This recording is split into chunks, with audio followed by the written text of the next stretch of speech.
ఇలా నూడిల్స్ తినడం ఎందుకు చెప్పండి? అందులో ఏమేమి వేశారు? ఆయిలు, మసాలాలు, కారము, ఉప్పు భయంకరంగా ఉంది చూసారుగా. ఇలాంటివి వద్దు అసలు. చూడండి ఇలాగా మంచిగా కారము, ఉప్పు, మసాలాలు ఏమీ లేకుండా ప్లెయిన్ పాప్కార్న్ చేసుకొని తింటే చాలా బాగుంటుంది. ఇది నేను సొంతంగా నేనే ఇంట్లో చేసుకున్నాను.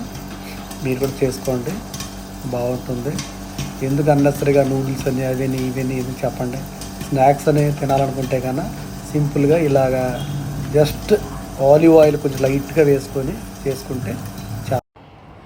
ఇలా పాప్కార్న్ తిన్న తర్వాత ఇలా బీట్రూట్, క్యారెట్ జ్యూస్ చేసుకొని ఇందులో చిన్న అల్లం ముక్క వేసుకొని తర్వాత ఒక లెమన్ కొంచెం పిండుకొని కొంచెం హనీ యాడ్ చేసుకొని తాగితే చాలా బాగుంటుంది.